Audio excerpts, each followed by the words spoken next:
ಮಾಸಿಕ ಕಾರ್ಯಕ್ರಮದ ಅಂಗವಾಗಿ ಸ್ಮರಣೆ ನಿಮಿತ್ತವನ್ನು ಮಾಡಿಕೊಳ್ಳಲು ತತ್ವ ಚಿಂತನೆಯ ವೇದಿಕೆ ಮೇಲೆ ಆಶೀನರಾದಂಥ ಗುರುಗಳು ಇನ್ನೂ ತಮ್ಮ ಅನುಭವ ಕರ್ನಾಟಕರು ಸಂಘಟನೆಗಳು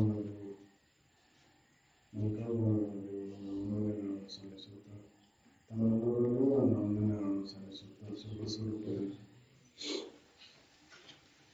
ಸ್ಮರಣೆಯನ್ನು ಏನು ಕೇಳಿ ಸದ್ವಸ್ತುವಿನ ಸ್ಮರಣೆ ತ್ರಿಕಾಲ ಬಾಧಿತವಾಗಿರ್ತಕ್ಕಂಥ ಅರಿವಿನ ಸ್ಮರಣೆಯನ್ನು ನಾವು ಮಾಡ್ತೀವಿ. ನಾವು ಯಾವ ಸ್ಮರಣೆ ಒಳಗಿದೆ ವಿಚಾರ ಮಾಡಿ ನೋಡಿದ್ರೆ ಅಳದು ಹೋಗುವಂಥದ್ದು, ನಾಶ ಆಗುವಂಥದ್ದು, ಬದಲಾವಣೆ ಆಗುವಂಥದ್ದರ ಸ್ಮರಣೆ ಒಳಗೆ ಆ ಸದ್ವಸ್ತುವಿನ ಸ್ಮರಣೆಯನ್ನು ಯಾವಾಗ ಮಾಡ್ಲಿಕ್ಕೆ ಬರ್ತೈತೆ ಹಾಗಾದ್ರೆ ಅಂತಂದ್ರೆ ಅಂತಃಕರಣ ಸ್ವಚ್ಛ ಇದ್ರೆ ಮಾಡ್ಲಿಕ್ಕೆ ಬರ್ತೈತಿ. ಅಂತಃಕರಣ ಸ್ವಚ್ಛ ಇಲ್ಲದ ಅದನ್ನ ಆ ಸ್ಮರಣೆಯನ್ನು ಮಾಡ್ಲಿಕ್ಕೆ ಬರಲ್ಲ. ಅಂತಃಕರಣ ಹೆಂಗ್ ಸ್ವಚ್ಛ ಆಕೈತಿ ಅಂತಂದ್ರೆ ವಿವೇಕ, ಸಂಘದಿಂದ ತಾನ ಶುದ್ಧ ಆಕೈತಿ. ಕೆಬ್ಬನ್ನ ತುಂಡು ಆಯಸ್ಕಾಂತ ಒಬ್ಬ ಸಂಘವನ್ನು ಮಾಡಿದವನಿಗೆ ಹೇಗೆ ಆಯಸ್ಕಾಂತದ ಗುಣವನ್ನು ಹೆಂಗ್ ಪಡಿತೈತಿ ಅದು, ಮತ್ತೊಂದು ಕೆಬ್ಬಣ ತುಂಡನ್ನು ಹೆಂಗ್ ಹಿಡಿತೈತಿ ಅದು, ಹಾಗೆ ಉತ್ತಮರ ಸಂಘದೊಳಗೆ ಇದ್ದೀವಂದ್ರೆ ಆ ಉತ್ತಮರ ಸಂಘ ನನ್ನಲ್ಲಿ ಬದಲಾವಣೆಯನ್ನು ತಂದು ಕೊಡ್ತೈತಿ. ಆ ಬದಲಾವಣೆ ಎದಕ್ಕೆ ಕಾರಣ ಆಕೈತಿ ಅಂದ್ರೆ ಸದ್ವಸ್ತುವಿನ ಸ್ಮರಣೆಗೆ ಕಾರಣ ಆಗುತ್ತೆ.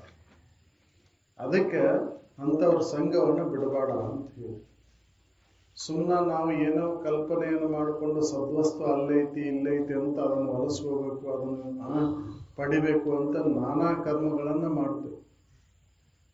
ಅದರಿಂದ ಏನು ಫಲ ಇಲ್ಲ. ಹೌದು, ಎಷ್ಟೇ ಕರ್ಮಗಳನ್ನು ಮಾಡಿದರೂ ಕೂಡ ಅದರ ಫಲ ಕೊಡಲಾರದು.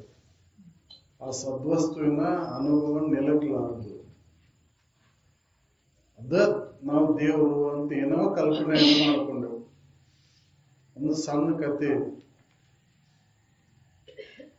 ದೇವರನ್ನ ನೋಡ್ಬೇಕು ಕಾಣ್ಬೇಕು ಅಂತೇಳಿ ಈಗೆಲ್ಲ ಗುಡಿ ಗುಂಡಾರದಲ್ಲಿ ಪಾಳೆ ಹಚ್ತೇವೆ. ರೊಕ್ಕ ಕೊಟ್ಟವ್ರು ಭಾಳ ರೊಕ್ಕ ಕೊಟ್ಟರು ಒಂದು ಪಾಳೆ, ರೊಕ್ಕ ಕೊಡಲ್ಲವ್ರು ಒಂದು ಪಾಳೆ. ರೊಕ್ಕ ಕೊಡಲ್ಲ ಅವನು ಅಲ್ಲಿ ನಿಂತವ, ಏನಪ್ಪ ಇಷ್ಟೊಂದು ಜನರು ಪಾಳೆ ಹಚ್ಚೇವ್ ನಾವಿಲ್ಲಿ, ನಮಗೆ ದರ್ಶನ ಕೊಡೋದು ಬಿಟ್ಟು ಅವರಿಗೆ ದರ್ಶನ ಕೊಡಕತ್ತಿಯಲ್ಲ ನೀ ದೇವ್ರ, ಹೆಂಗಿದು ನಿಂದು ಅಂತ ಅವ ವಿಚಾರ ಮಾಡಿದಂತ. ಅವಾಗ ದೇವ್ರು ಹೇಳಿದಂತ, ಅಲ್ಲೋ ಹುಚ್ಚ, ನಾನು ನಿನಗೆ ಹೇಳಿದೆ ದೇವರನ್ನ ಗಿಡ ಮರಗಳಲ್ಲಿ ಕಾಣು, ಪಶು ಪಕ್ಷಾದಿಗಳಲ್ಲಿ ಕಾಣು, ದೀನ ದರಿತರಲ್ಲಿ ಕಾಣು ಅಂತ ನಿನಗೆ ಹೇಳಿದೆ. ತಂದೆ ತಾಯಿಗಳಲ್ಲಿ ಕಾಣು, ಗುರು ಹಿರಿಯರಲ್ಲಿ ಕಾಣು, ಬಂಧು ಮಿತ್ರರಲ್ಲಿ ಕಾಣು ಅಂತ ನಿನಗೆ ಹೇಳಿದೆ. ನೀನ್ ಏನ್ ಮಾಡಿದಿ? ಕಲ್ಲು ಕಟ್ಟಿಗೆ ಒಳಗೆ ಕಾಣ್ಬೇಕು ಅಂತ ಹೊಂಟಿ. ಅವು ಜಡಾದವು. ಅಲ್ಲಿ ದೇವ್ರ ಅದಾನಂತ ನೀ ತಿಳ್ಕೊಂಡು ಅಲ್ಲಿ ಏನೇನೋ ಕರ್ಮಗಳನ್ನು ಮಾಡಾಕತ್ತಿ. ನಿನಗೆ ಯಾವಾಗ ಕಾಣ್ಬೇಕಲ್ಲಿ? ನಾನು ಅಲ್ಲಿ ಕಾಣುದಿಲ್ಲಪ್ಪ. ನಾನು ಮತ್ತೆ ಮುಂದುವರೆದು ಹೇಳಿದೆ ನಿನಗೆ, ನಿನ್ನ ಬಿಟ್ಟು ನಾನಿಲ್ಲಪ್ಪ, ನಾನು ಎಲ್ಲಾ ಕಡೆ ಇದೇನಿ. ಅಲ್ಲಿ ಅಷ್ಟೇ ಇಲ್ಲ, ಒಳಗೆ ಅಷ್ಟೇ ಇಲ್ಲ, ಎಲ್ಲಾ ಕಡೆ ಇದೇನಿ. ಮತ್ತೆ ನಿನ್ನ ಬಿಟ್ಟು ನಾನು ಬೇರೆ ಇಲ್ಲ ಅಂತ ಹೇಳಿದೆ. ಆದ್ರೆ ನೀನು ತಿಳ್ಕೊಳ್ಳಿಲ್ಲ, ಸುಮ್ಮನೆ ಅನೇಕ ಕರ್ಮಗಳನ್ನು ಮಾಡಾಕತ್ತಿ. ನಿನಗೆ ಯಾವಾಗ ದೇವ್ರು ಕಾಣ್ಬೇಕು? ದೇವ್ರು ಕಾಣ್ಲಿಕ್ಕೇನ ಸಾಧ್ಯ ಇಲ್ಲ. ಅದಕ್ಕೆ ನಿನ್ನೊಳಗೆ ನೋಡ್ಕೋ, ನಿನ್ನ ನೆರೆ ಹೊರೆಯವರು ಕೂಡ ಸರಿಯಾಗಿ ನಡ್ಕೋ, ಪಶು ಪಕ್ಷಾದಿಗಳ ಕೂಡ ನಡ್ಕೋ, ಇತರ ಜೀವರಾಶಿಗಳ ಕೂಡ ನಡ್ಕೋ ಅಂತ ನಾವು ತಿಳ್ಕೊಂಡು ಅದೇ ಈಶ್ವರ ಪೂಜೆ ಅಂತ ತಿಳ್ಕೊಂಡು ಅವನ ಪ್ರೀತಿಯಿಂದ ಕಾಣೋದು ಬಿಟ್ಟು ನಾವು ಏನೇನೋ ಮಾಡಾಕತ್ತೇವೆ. ಇದರಿಂದ ದೇವ್ರು ಯಾವಾಗ ಕಾಣ್ಬೇಕು? ಸದ್ವಸ್ತುವಿನ ಯಾವಾಗ ಅನುಭವಕ್ಕೆ ಬರಬೇಕು? ಸದ್ವಸ್ತುವಿನ ಅನುಭವಕ್ಕೆ ಬರ್ಬೇಕಂದ್ರೆ ನಾವು ಬಹಿರಂಗದೊಳಗೆ ವ್ಯಾವಹಾರಿಕದೊಳಗೆ ಯಾವ ರೀತಿಯಾಗಿ ನಾವು ಇರ್ಬೇಕು ಅನ್ನೋದನ್ನ ಅವ್ರು ತಿಳಿಸಿರು. ಯಾವ್ದರ ಪ್ರಕಾರದ ಜೀವಿ ಇರಲಿ, ಯಾವ್ದರ ಇರಲಿ, ಅದು ಹೆಂಗರ ಇರಲಿ, ಅದಕ್ಕೆ ನೋವಾಗ್ಲಾರ್ದಂತ ಆಚರಣೆ ಒಳಗೆ ತೊಡಗು, ಅದಕ್ಕೆ ಸಂತೋಷವಾಗುವಂತ ಕಾರ್ಯದೊಳಗೆ ತೊಡಗು, ಅದೇ ಈಶ್ವರ ಪೂಜೆ ಅಂತ ನಾನು ನಿನಗೆ ಹೇಳೇನಿ. ಅದನ್ನ ಬಿಟ್ಟು ನೀನು ಏನೇನೋ ಮಾಡಿದ್ರೆ ನಾನು ಯಾವಾಗ ನಿನಗೆ ಪ್ರತ್ಯಕ್ಷನಾಗ ಆಗೋದಿಲ್ಲ, ಸಾಧ್ಯನೇ ಇಲ್ಲಪ್ಪ. ಅದಕ್ಕೆ ನಾವು ಈ ಆಚರಣೆಯನ್ನು ಮಾಡ್ಬೇಕಾಯ್ತಿ. ವ್ಯಾವಹಾರಿಕದೊಳಗೆ ಜೀವಿಗಳನ್ನ ಸಂತೋಷಗೊಳಿಸುವಂತ ಕಾರ್ಯದೊಳಗೆ ತೊಡಗಿದೀವಂದ್ರೆ ನಮ್ಮ ಅಂತಃಕರಣದಲ್ಲಿ ಇರ್ತಕ್ಕಂಥ ಭೇದ ಭಾವನೆಗಳು ಅಳಿತಾವು. ಯಾವಾಗ ಭೇದ ಅಳಿತೈತಿವೋ ಅವಾಗ ಸಮಾಧಾನ ಶಾಂತಿ ನೆಲೆಸ್ತೈತಿ, ಅವಾಗ ಸದ್ವಸ್ತುವಿನ ಅನುಭವ ಆಗುತ್ತದೆ.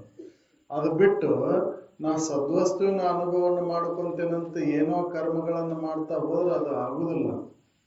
ನಮಗೆ ಏನಾಗತೈತಿ ಅಂದ್ರೆ ನಾಮರೂಪಗಳ ಪ್ರಪಂಚನ ತೋರ್ತೈತಿ ಹೊರತಾಗಿ ಅಸ್ಥಿಭಾತಿ ವಸ್ತು ಅನ್ನೋ ಅನುಭವಕ್ಕೆ ಬರೋದಿಲ್ಲ.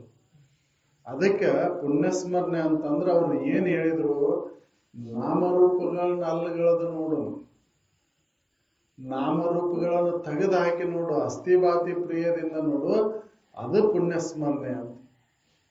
ಅದಕ್ಕಾಗಿ ನನಗೆ ಒಳ್ಳೆಯ ಗುಣಗಳ ಬೇಕಾಗ್ಯವು. ಬೇರೊಂದು ವರವನ್ನು ನಾನು ಒಲ್ಲೆ ಗುರುವೇ ಮಾಡು ನನಗೆ ಒಲೆದು ಬಹು ಸುಗುಣ ಸಂತತಿ ಒಳಗೆ ನನಗೆ ಹುಟ್ಟಿಸಂಗ ನನಗೆ ಕರ್ಣಿಸು ಅಂತ ಕೇಳಿದ್ರು. ಸುಗುಣ ಸಂತತಿ ಒಳಗೆ ಹುಟ್ಟಿಸು ಅಂತ ಕೇಳಿದ್ರು. ಎಷ್ಟೇ ಜನ್ಮಗಳ ಬರ್ಲವು ನನಗೆ ಸುಗುಣ ಸಂತತಿಯೊಳಗೆ ಹುಟ್ಟಿಸುವಂಗ ನನಗೆ ಕರ್ಣಿಸು ಅಂತ ಕೇಳಿದ್ರು.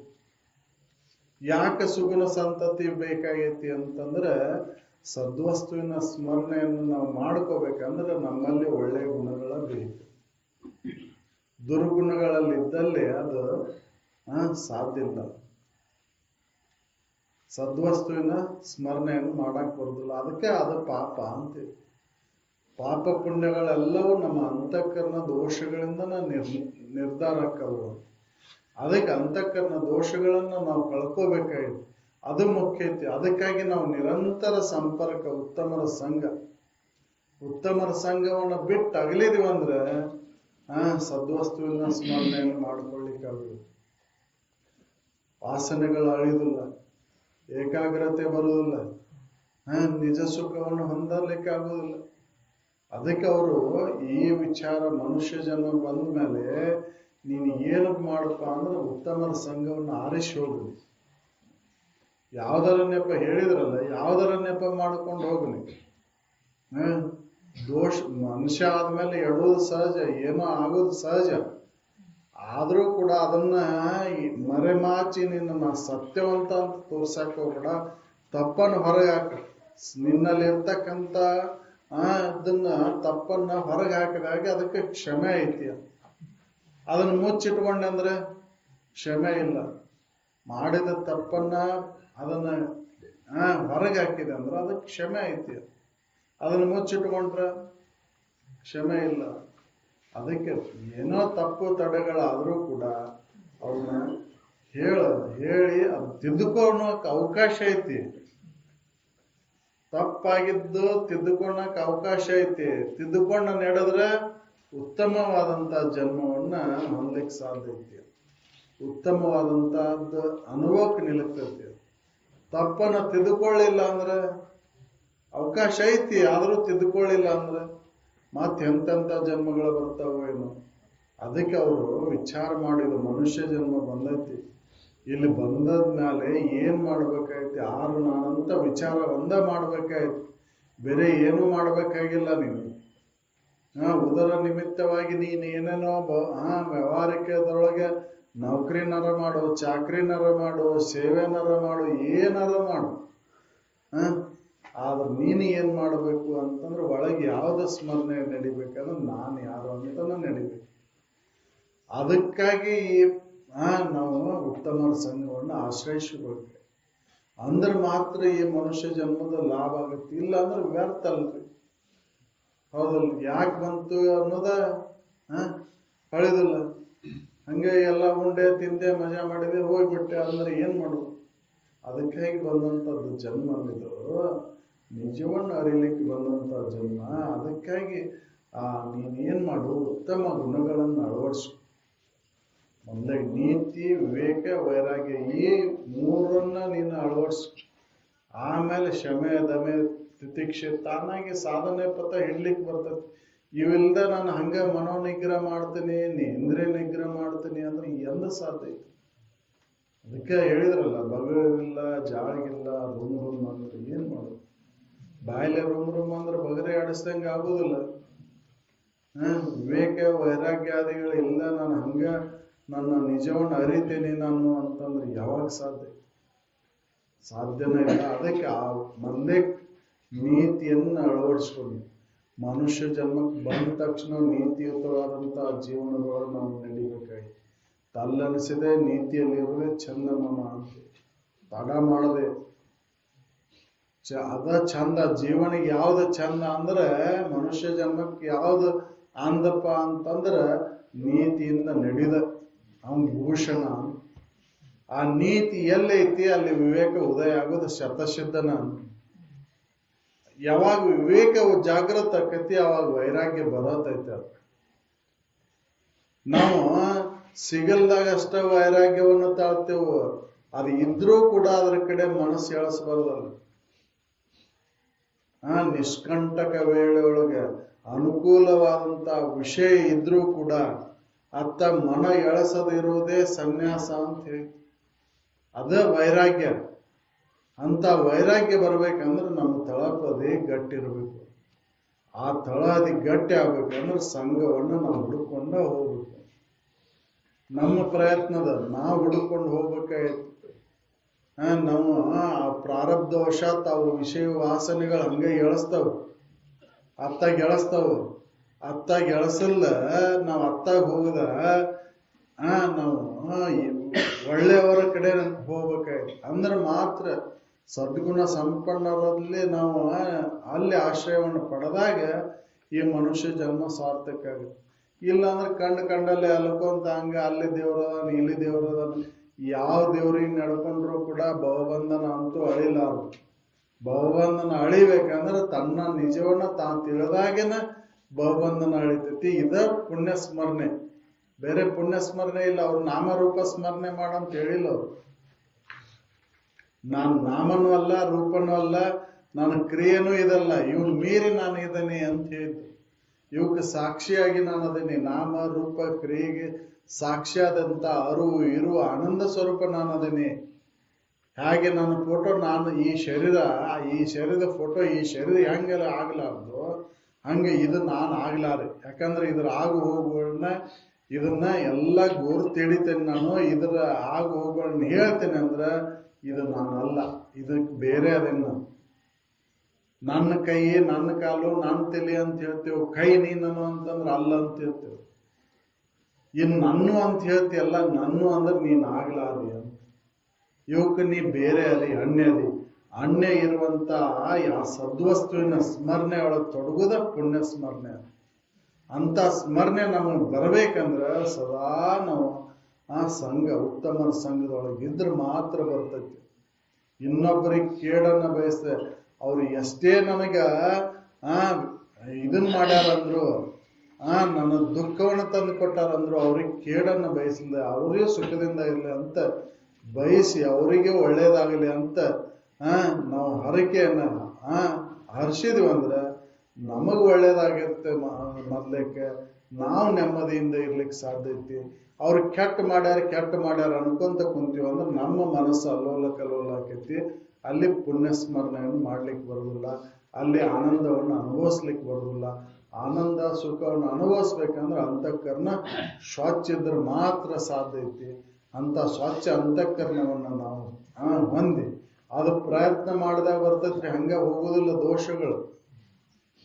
ಹಂಗ ಮಲಿನತ್ವವನ್ನ ಕಳ್ಕೋಬೇಕಂದ್ರೆ ಅದಕ್ಕೆ ಪ್ರಯತ್ನನ ಮಾಡ್ಬೇಕಾಯ್ತು. ಬಟ್ಟಿಗೆ ಒಂದು ಕಲಿ ಕುಂತಿರ್ತೀರಿ, ಹಂಗ ಹೋಗ್ತೈತಿ ಅನ್ನೋದು. ಏನೋ ಬಿದ್ದು ಕಲಿ ಆಗೈತಿ, ಪಲ್ಯ ಬಿದ್ದು ಅದು ಕಲಿ ಆಗೈತಿ, ಅದನ್ನ ಹಂಗ ಹೋಗ್ತೈತಿ ಅನ್ನೋದು. ಹೋಗುದಿಲ್ಲ. ಪ್ರಯತ್ನ ಮಾಡಿ ಅದಕ್ಕೆ ಏನು ಮಾಡ್ಬೇಕಾಯ್ತು ಅದನ್ನ ಮಾಡ್ದಾಗ ಹೋಗೈತೆ, ಹಂಗ ಹೋಗುದಿಲ್ಲ ಅದು.